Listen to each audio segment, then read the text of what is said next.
All right, ladies and gentlemen, welcome to another episode of the Beyond Seven Figures podcast. So, a mutual friend of myself and my guests reached out to me and said, "Hey, Charlie, you got to have this guy on your podcast." Now, anytime he tells me this, I take it seriously. He's a really smart dude. One of the first things that I discovered when I looked up his bio is that our guest actually rejected a seven-figure offer in pursuit of what he refers to as excellence. And in doing so, he rejected a seven-figure offer and unlocked the secret to a nine-figure exit. It's a big gap there. So we're going to explore that story and how that might actually apply into your own business. He's really done a phenomenal job working with different companies, helping them increase profits, enterprise value, and optimizing not just exits, but also the post exit life as well.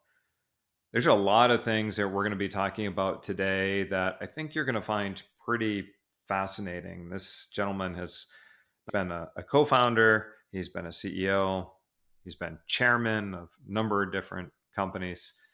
It's a wealth of knowledge. So, my friend, my guest from Canada here, or I should say my new friend, Jeffrey Feldberg of Deep Wealth. Welcome to the show. Great to be here. As I hear you say those things, and of course they're all true, but I'm taking a step back and I'm saying, man, oh man, if I had a dollar for every mistake along the way, who would have needed my exit? I would have been well beyond that. And so for the listeners, with whatever we're going to talk about today, Charlie, you and I want to assure them it didn't just happen. I failed more than I succeeded. And thankfully, I learned both what to do and not to do. And now I'm an open book and I share all that. And like you and me together, we're going to pay it forward. That's what gets me out of bed today is really to be a change maker and help people and really change the social fabric of society. That's what myself and the Deep Ball team like to say. But it's great to be here. Let's actually talk about that a little bit. I mean, you rejected a seven-figure offer in order to get, your nine-figure exit. That's phenomenal. And by the way, it takes a lot of courage. I think most people would be tempted if somebody was dangling a few $1 million in front of them, but there was something that happened that got you to get to that nine-figure exit. When you said you made a lot of mistakes, what are some of like the real big mistakes that you made that you commonly see other CEOs and entrepreneurs making today? Such a terrific question. And so, one of the mistakes that I made, big picture wise, and I'll dial into the details, I bought into the social programming or the myths, which sounds like the truth at the time, of how things should be done by listening to other people, not following really my inner voice, and just going down that path. And to set things up, Charlie, when I started, so the company, Embanet was the name, it was out of my parents' attic. I had no money, no experience, no team. I had just finished my MBA program. All my friends were out there signing these wonderful opportunities, these gigs, and getting all kinds of bonus checks, cars, and you name it, vacations, and everything else. And here I was living in the parents' attic, struggling away. And early on, I decided to bootstrap, Yeah. just to put that out there. And I'm a big fan to this day of bootstrapping. In fact, bootstrapping to me versus lots of companies go venture capital, private equity, there's always a time and a place for that. But with bootstrapping, it means you need to do a lot of the things yourself. And I used to joke, hey, I'm everything from the janitor to the CEO and everything else in between. And bootstrapping is great. But one of the mistakes that I made early on was I didn't know when to say no and was too involved in the details, doing things I should not have been doing when the company did have the money to hire people to really fire myself from the positions I should not have been in the first place. I did it out of necessity because we had to. But then once we had the revenue, we had the clients, I waited too late to bring in some of the leadership to begin to run the company.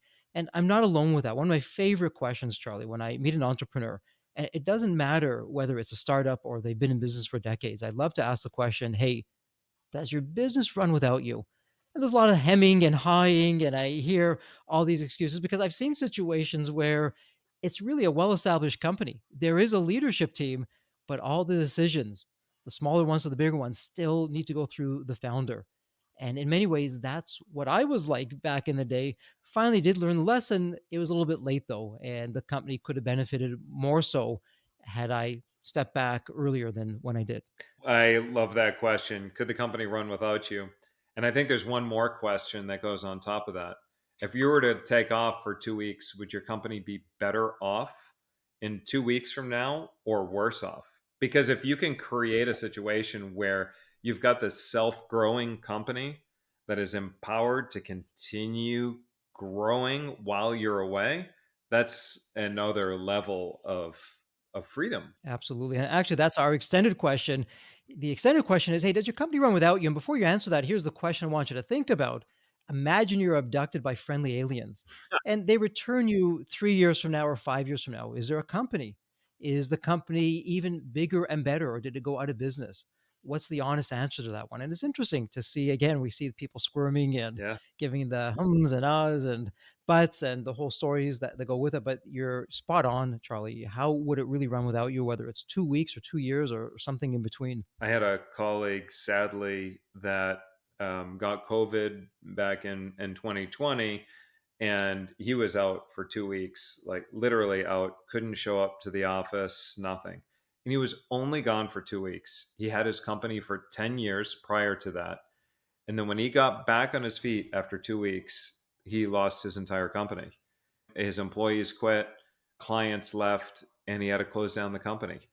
10 years worth of work lost in 2 weeks because his company was so dependent on him that even just 2 weeks of him being gone tanked the entire company. Now, that's rare, a real bad situation if you're around for that long and that happens.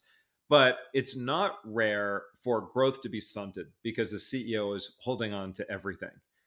And if the CEO was to go on vacation for a week or 2 weeks, it's not rare for the company to be worse off when they return. That part's not rare. So there's this saying that the more dependent your company is on you, the less valuable your company is. Absolutely. And I'm sure we'll get there. Whether it's an investor or buyer, they all say the same thing. It's Jeffrey, when I'm looking at a company, I don't want a second full time job. If I'm going to invest or buy in a company, it's not going to be me that's running it. I want to know that the company is going to be there tomorrow, next year, the year after that, when the founder, the owner, the entrepreneur is no longer on the scene. And it's something that's front and center. And one of two things will happen. And we might be getting ahead of ourselves, but either the investor or buyer just walks away, or they'll stay at the deal table, put on a significant penalty. And there's lots of buyers or investors, call them what you want, who are looking for the value that will penalize a company because it is way too dependent on the owner Yeah. that it really shouldn't be. It's a huge risk. And what's really sad about that, and my heart goes out to your friend who's in that situation, is not just your friend. I mean, think of the employees, their Right. livelihoods, their family, the community, the customers. I mean, wow, what a massive disruption for everyone involved. And so if we can't do it for ourselves as business owners, entrepreneurs, founders, let's do it for our team. And let me get out of the way. Let me put in an insurance policy vis-a-vis a leadership team that, heaven forbid, something happens. They're there day in, day out to take the company to an even higher level. Sure. You talked about, being a fan of bootstrapping. And one of my friends, Ari Meisel, he was Tony Robbins' personal productivity coach. One of the things that he likes to say is restriction breeds innovation. And so there's a real benefit to, bootstrapping because it makes you become more innovative. But the formula for achieving a goal is actions plus resources equal goal. And so you can only take so many actions before actions are finite. Resources are infinite to, within a certain exception, of course. So when you said that one of the biggest problems you had is that you waited too long before you hired somebody. So there seems like there's this almost this fine line between bootstrapping and being a fan of bootstrapping and then knowing when to add more resources. So what could you tell me in terms of anybody who's listening here that's bootstrapping themselves? When is it the right time to start investing a little bit more into bringing in either a new team or new resources? Talk to me about that. Yeah, another great question. And everyone has a saying. Your friend has a saying. I have a saying that resilience trumps resources. And with that, it's really mindset. In my experience, in my particular journey, or when we're working with different companies or founders, entrepreneurs, it's really the mindset. And part of the wrong mindset is, well, listen, Charlie, if I bring someone on, they're maybe 70, 80% as good as I am. They can't do it as quick, they can't do it as well. And I say, terrific. You know what? I'll take someone who's 70% as good as you all day, every day, because that frees you up that you can go on and do other things. It's done oftentimes is good enough. It doesn't have to be perfect. And I like to say there's no such thing in perfection. It doesn't exist in nature. It does exist in Hollywood. It does exist in the books. So if you want to see perfection, watch a movie or read a fiction book. That's where you're going to find it. But it doesn't exist in life and in business. And so accept the fact that whoever you hire, maybe they will be better than you. And actually, the reality is, we check our ego at the door. The right person is better than what we're doing and can just take the company to a whole other level. But even if they're not, 70%, 80%, it's good enough. Yeah. Run with that. And then the next area, okay, where am I don't enjoy, or it frustrates me, or I'm just not that good in it. I'm just doing it. I'm tolerating it. I'm going to fire myself. Bring the next person in. And whether you're bootstrapping, whether you have outside financing or funding, it's still a great question to ask, because the team, which leads to culture. And at Deep Wealth, in our 9 step roadmap, step number two, X factors. And so an X factor is what differentiates us from the competition. This is why we keep our existing customers, why we get new customers, why an investor or buyer, why they're excited to be part of the opportunity when it comes time for us to go to market. One of the X factors is our leadership team. Another X factor is the culture. And the company culture, which comes directly from the leadership team, the two really go hand in hand. A culture, if you think about it, it's like a DNA, it's like a fingerprint, it's unique. Our competition, all of their financial backing, all their capital, they can copy us, they can do a lot of things, but you can't buy culture. And so Yeah. when you have the right leadership team, and that translates into a rich and thriving culture, you become unstoppable. And there are just incredible stories that are out there of what you can do when you have that, but you have to start somewhere. And so for the listener, pick one area that you're doing. You have the revenue, you can do it. Believe me, you can afford it. You can do it. Try it. What's the worst that's going to happen? You can always step it back, but why not try it? Pick one area, the one that frustrates you the most. Take a step back, fire yourself today, hire the right person tomorrow. That's a whole other conversation, but get someone in the seat and then see where that goes. You'll be pleasantly surprised when you pick the right person. And I think the right person right there, I want to key in on that because there are different levels of hiring. You'll oftentimes see somebody saying, okay, you're right, I'm going to hire somebody. So they go right for some sort of 1099 or subcontracted type of person. And then they'll, at some point, they'll graduate from there and be like, okay, you know what? I know I need a full time employee, but I'm only going to spend as much money. I'm going to spend this amount of money and try to get the greatest amount of talent for the cheapest possible, right? So it's like I'm going to spend the least amount of money to get the most talent, but low money. And then eventually they graduate a little bit further and they go, okay, you know what? I'm going to spend more money and get a better quality person, but I'm still going to be smarter than them. And then you get to the top level, which is, you know what, from this point on, I'm only hiring people that are smarter than me in the role that they're in. And that's it. I'm no longer the smartest person in the room. We're at a place, these companies are at a place where they're bootstrapping. Do you advise them, look, go ahead and do the 1099 and do this? Or do you just say, look, bootstrap until you can afford to buy yourself a high quality person that's smarter than you in that role? Like, what is your process for hiring? Walk people through who are really trying to develop their team and so forth. How do you do that? Sure. And you know what? What's right for one person, Charlie, that's going to be different for another person. So just to throw that out there and keep that in mind. So, from my own experience, and this is what we advocate when we're working with clients and having them go through the program. I'm really a bootstrapper at heart. And just a quick side story before I directly answer the question. I often get asked, well, Jeffrey, you were bootstrapped, but imagine how much quicker you could have been successful, how much bigger you could have been, how much of a larger liquidity event you could have had if you had outside capital. And I thought about that, and I came out of that thinking, you know what? If we were finance right at the very beginning, there would not have been a nine-figure deal. There would not have been that success because when you have the money, just because you can write the check doesn't mean that you can. Mm, And so bootstrapping, and if you look at some of the titans of business today, they're no longer bootstrapping. Pick the name. I don't want to pick names because companies come and go, sadly, and whoever's a titan today may not be around tomorrow. But the one common theme for a lot of them, pick your favorite company, chances are in the beginning they bootstrapped. And there's always a time and a place to bring in outside capital to grow the company and really take it to the next level. And that's terrific.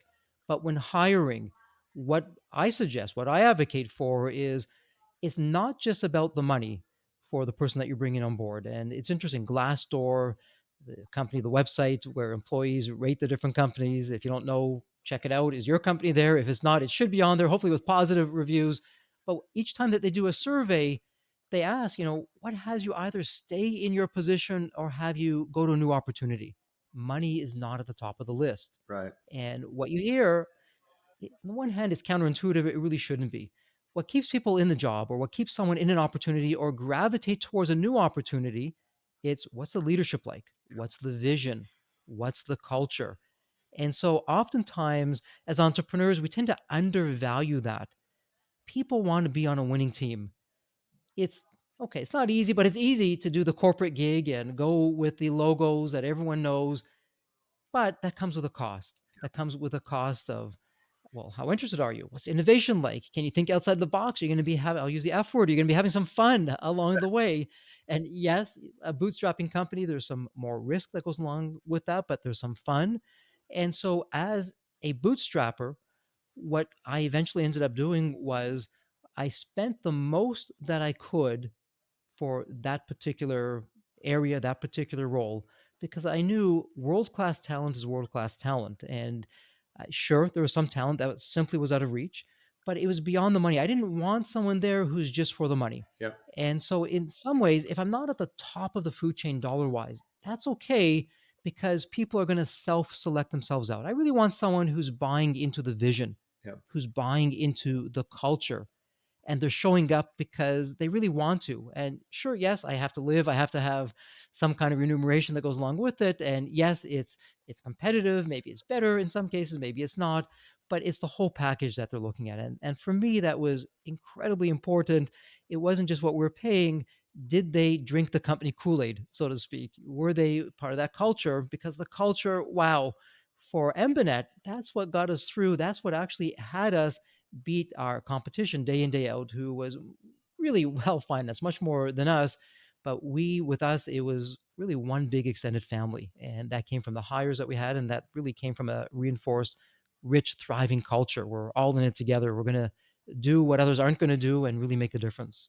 And there are ways in which, even though somebody you might be paying them not top dollar, still paying them well, but not top dollar, there are performance incentives that if they buy into the vision, they give their heart and soul to the company, as many of them do, that they know that they will be well taken care of, whether it's in the form of profit sharing or options or equity, whatever that might be. They should be taken care of. My chief of staff, for example, worked till late last night and all day long on a particular project. Like, what makes me feel good is that he's going to be rewarded handsomely, as we benefit from all that stuff. Like, that's I think the other part of it is you don't want to just hire people that believe in the vision, and just because they believe in the vision that everything's going to be great. It's like, no, it's like they believe in you, you believe in them, like you win together. Make sure everybody Absolutely. the Again, reputation for that, by the way, and you'll attract more people because they're like, hey, this guy here, you give your heart and soul, he's going to take care of you, and you'll continue to attract world class talent that way. absolutely. I'm going to go back to the F word, the fun word. And because we were bootstrapping, because we wrote the rules essentially for us, not to get bogged down in the details, we created a phantom share program. And that allowed us to take the profits, whatever they would be for the year, and allocate a percentage of that into the phantom shares for the staff. And they would get paid on that. And there's a whole way that we did that. But I loved doing that, where the bonus check, many times. It was just massive. It was huge. It was a game changer. And we continued that theme, Charlie. So as we went through, and even with the liquidity event, my favorite part of the liquidity event, believe it or not, was once it was done, the deal closed, we called in the employees. It didn't matter how long they were with the company or what their title was. It was the people who really gave their heart and soul. Yeah. And it was a game changer for the success fee that they received. We had cleared all of this ahead of time with the buyer, but it was tears everywhere and just these life-changing stories that happened as a result and what people were doing with that. And that was part of the fun that we continued with that tradition because it was part of our culture. Hey, we all win together. Let's be part of this. And you're part now of a team, of a family. We care about you. You care about us. We're in it together. Let's really make a difference. Let's have some fun along the way. And as the company grows, not just with money, but also with leadership and responsibility, you're going to grow with the company as well. The founder of one of the top 10 franchise companies in the world sat down with me and he's like, look, I'm interested in doing business with you. And he wanted me to join in as a co-founder in one of his next franchise opportunities. And so I asked him, I go, well, if we're going to do this, one of the more important things is understanding that we're on the same page. And so what is most important to you? And he said, number one, to make as many millionaires as possible inside of the company. So, that means that the team, the employees, everybody has to be really taken care of. That's number one priority. And it was awesome for me to hear that his priority was taking care of the team around him. Because I just knew, having now worked with hundreds of companies around the world, that the CEOs and founders that prioritize their team get the best from their team. It's such a great thing. Absolutely. Yeah, I love hearing those kinds of stories. They're just heartwarming, and we're all on the same page when we're aligned. And we talk about that with our step five winning mindset. When we have the right mindset across the board for everyone, we're all aligned. That's where the magic happens. Yeah. You said you rejected a seven-figure offer. What happened? It's interesting. So the company, when I began, I was failing forward and really had no business being in business. My grit and passion kept me in the game long enough that the company became successful. And with that came the knock at the door, a very successful company, Fortune 10 company that gave a seven-figure offer. Something felt off. And for your listeners who are number driven, it's all spreadsheets and calculations and these complicated formulas, I'm going to frustrate them. It was a gut feel that I said to myself, something feels off about this. It doesn't feel right. I'm going to take a pass. Everyone thought I was nuts, family and friends. Jeffrey, why'd you do that? You could have moved out of the parents' attic. Look at this. It'd be all worth the while. And the buyer was surprised, but I knew I could do better. And, today I joke about it. When the buyer showed up, it was the wolf in sheep's clothing. That's part of the story. But the other part of the story, now that I look back, hindsight's always 2020. I, put together a system, and the system I put together later welcomed a nine-figure deal. The mistake that I made, and sadly, I'm not the only one making this mistake. I believed, and one of my sayings is we've got to stop believing. We have to start knowing. I believed that the skills that built my business were the same ones to sell it. And so when I showed up in front of the buyer, very experienced buyer, this is all the buyer did all day long, speak to different companies. I wasn't prepared. The company wasn't prepared. The way that the company was portrayed, what does a buyer or investor want to do? Well, they want to maximize their profits or their ROI. They want to minimize the risk. And based on what they saw, based on what they heard, that's how they came up with that offer. And so there's two statistics that every time I say them, even though I know them, it never ceases to amaze me. Number one, 90% of liquidity events fail. Think about that. 90% of liquidity events fail. All that time, that effort, that energy, it's all for naught. And the second one, of the quote unquote successful liquidity events, the business owners are leaving 50% to over 100% of the deal value in the buyer's pocket, in the investor's pocket, and they don't even realize it. Look no further than my story. If I said yes to seven figures, I was leaving the nine figures. Those nine figures, that's what I created. I just didn't know that it was there. I was leaving that in this case, the buyer's pocket, not realizing that had I accepted it. Thankfully, it didn't, and it turned out differently and in a very good way. So part of it is we need to know the rules of the game. How do you master a game? A game you've never played before. Don't even know the rules. And that game isn't building the business, it's selling a business or raising capital for a business. So we've got to understand that. and you have one chance to do it. Could you figure it out?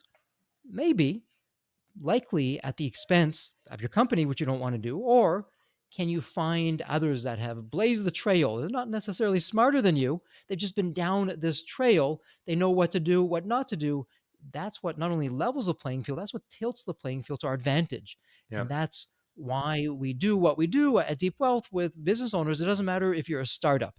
It doesn't matter if you're high tech, if you're manufacturing, if you're SaaS, if you're low tech, if you've been in business for 3 decades, 4 decades, it doesn't make a difference regardless of where you are. We'll walk you through a set of strategies from the trenches. It's not theory, it's not from the textbooks. We leave that for the teachers in the classroom. It's from our 9 figure deal where we took that and now put that into a replicable system. Most companies by itself aren't ready to be sold. These things that opportunities that come to me all the time, and I have clients that are looking to sell their business, and they're often surprised when I tell them like they haven't built scalability. It's too dependent on word of mouth and referrals, or they don't have the right systems. Just ideas floating out there in space. But what always kind of fascinates me is people say, "I want to sell my business." I go, "Okay." Mhm. And I said, "What are you asking for it?" And they'll come up with a number. And I'll say, "Well, how did you come up with that number?" "Well, this is what I feel it's worth." Well, what when you say this is what you feel that it's worth, how did you like walk me through the numbers? What is your EBITDA? I don't know. You don't know what your EBIT is. Are you aware that if you're going to get financed, like more likely it's going to be a multiple off EBITDA, unless you're certain industries and whatnot? People don't understand. And then they try to sell their business, and then the business doesn't sell because they think their business is worth a whole heck of a lot more than it is in many cases. So when you look at the variables in creating a truly saleable organization, and let's make it more complex.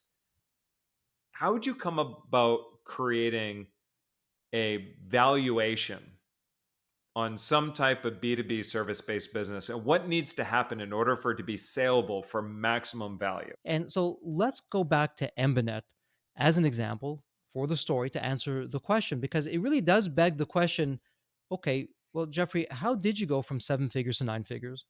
Because I'm going to tell you, we weren't buying companies, so we weren't growing that way. Our growth, we were growing year over year, we were growing. Yep. That growth level, though, was relatively the same year over year. So, how do you go from the 7 figures to the 9 figures? What's going on with that? Yep. It's a one word answer, it's a boring answer. But the truth is, the answer is preparation. And what I love about preparation in the system, and it was, a lot of flying all over the place and speaking to business owners who won big, who lost big, speaking to this crazy and wacky world of M&A advisors, investment bankers, M&A lawyers, strategists, you name it, and cobbling together this system that worked for us. More things didn't work than what did work. What I love about preparation, when you do it well, Charlie, forget about exit or raising capital. If the company's not around, if the company goes out of business, what's the point in the first place? And what I love about preparation of how we approached it, while we are growing the company, increasing the revenues, increasing the profits, we're at the same time preparing for a future liquidity event. So, for all you listeners out there, as entrepreneurs, here's the question: how can we be so smart and so stupid at the same time? What do I mean by that? And by the way, I put myself in that group. I was so smart and so stupid because, the 7 figure offer, you just show up. When you go and you have a liquidity event, and, a liquidity event, Charlie, they're too stuffy kind of words, fancy words. What I like about them, though, is if it's going public, you're having an IPO, you're raising capital, you're taking some chips off the table, you're having a partial exit, a full exit, everything else in between, bringing on investors, liquidity event. Those two words cover it all, because the more the company is worth, that's the one thing all those different scenarios have in common. By the time you start a liquidity event, most owners, they're running their business full time. Congratulations, you now have a second full time job. It's called a liquidity event. And oh, by the way, some of the projections that you've put together are actually going to happen during the liquidity event. And if you miss the numbers, wow, you better watch out. You're either going to lose a deal or your value is going to be penalized. And so, how can we be so smart and so stupid at the same time? What we, not everyone, but what a lot of entrepreneurs do is it's ready, fire, aim. We go to an investment banker. Okay, I'm ready. Take me to market. No slight against the investment banker. They do what they're trained to do, and they'll take us to market. And now we're preparing while we're in market, while we're running the business full time. It's a tough thing to do. It's really impossible to do. And so that's why when we can prepare in advance, you're going to change the company of how you run it, and how you run the company is going to change how you prepare. The truth is, though, the beauty is in the eye of the beholder. And so when you do it properly, you have a competitive process. You have different buyers or investors, and now all competing for this one opportunity, otherwise known as your business. That's where the value is. And that's how you can actually defy the odds and increase the value and have a higher, what we call enterprise value for your business. If number one, you've prepared. Number two, you know how to tell the right narrative about your company to get people excited. They can see the what's in it for them as well as what's in it for you. And you do all the right things. That's what you can do. Now, all we can do is we can't time the market, but we can show up when we're prepared. Yeah. We can show up and decide when we're going to enter the market and how we're going to be doing that. And most of the people, they don't do that, and they just show up. So when we're prepared, when we have some kind of a system behind us to help us do it, that's where we stand out. That's where we can really increase the likelihood of getting not just any deal, but the absolute best deal. Sure. You have a strong brand and people will pay for the brand if you can show evidence that people will search for your company by brand. If you can't show evidence that people are actively searching for your company by brand, and you can do this in a number of different ways, but if you can't show evidence, then your brand actually isn't as strong as you think. People will search for Apple. That's a strong brand. They'll search for Apple. They'll search for Harley Davidson. They'll search for things. But if they're not searching for you by brand, then you can't put a value on that. And I'll often hear people say, oh, well, my business is growing. And based on the future projections, it's like, well, unless you have signed POs in your hand and some sort of guarantee, to your point, Jeffrey, people will pay for what it's worth today. And they will be more interested based on what they believe the future is going to look like, but they will pay on what it's worth today. And we hear these crazy multiples of revenue, and they oftentimes think it's because of the tech. Now, my feeling, and you and I might differ on this, that it actually has very little to do with tech. And the reason why tech multiples are so high, it has more to do with the fact that they tend to have much more momentum than other businesses, meaning they have a lot more traffic, they have a lot more users, they have a lot more predictability, they have MRR, monthly recurring revenue, and ARR. So they have just more predictability. That's why the multiple. It doesn't even matter that they're tech or no tech. It doesn't matter. They have predictability. On my podcast, the Deep Wealth podcast, we bring on business valuators, and they all say the same thing, just in different ways. And really, what they say is, Jeffrey, when I look at a company, the first thing that I do, I don't even look at the financials. I want to know the narrative. Does the narrative excite me? Yeah. And if the narrative excites me, yes, of course, they have to have the data and the financials and everything else. But 80% of the company value starts with a narrative. Yeah. And so let's think about that. 80% of the company value, whether it's high tech or manufacturing or no tech, whatever it's going to be, it starts with a narrative. But again, as business owners, when we build a business, that's not really the skills that we're mastering or where we're starting or what we're doing. How Embanet, my company, how we went from the seven figures to the nine figures, our narrative was a boring narrative the first time around before we realized this. When you know what to do, it can be a game changer. So, back to your point, you're absolutely spot on and correct with what you're saying. When we can do that with all the predictability and we take that risk out of it, it's a wonderful story. It's a wonderful narrative that people will want to pay, buyers, investors will want to pay a premium for a company like that. This is the Beyond Seven Figures podcast. What would you say is your biggest, best tip for companies that want to say get beyond seven figures, not just in revenue, but also in business valuation? When you want to get beyond seven figures, when you want to be in business to be in business, when you want to have the absolute best deal over any deal, whether your liquidity event, it could be a capital raise, it could be an exit, something in between. If that's 2 years away or 22 years away, the advice is the same. It's preparation. Yeah. Prepare. Start preparing today. And there's different systems out there. We have our own particular system. There's many systems that are out there. When you prepare, when you live it, breathe it, you incorporate it, it becomes part of your DNA, part of your culture, part of your best practices. It's a situation where how you prepare to run the company and how you run the company will change how you prepare, and how you prepare will change how you run the company. Again, that's how you're going to grow.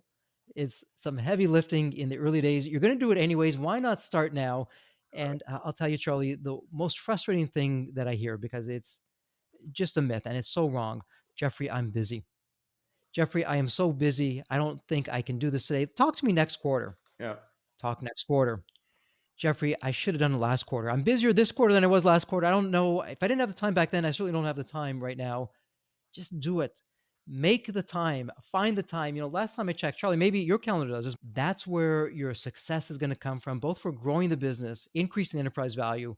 And that's where your wonderful post exit life will be when you have a liquidity event of a lifetime. The best time to plant a tree was 20 years ago. The next best time is today. Awesome.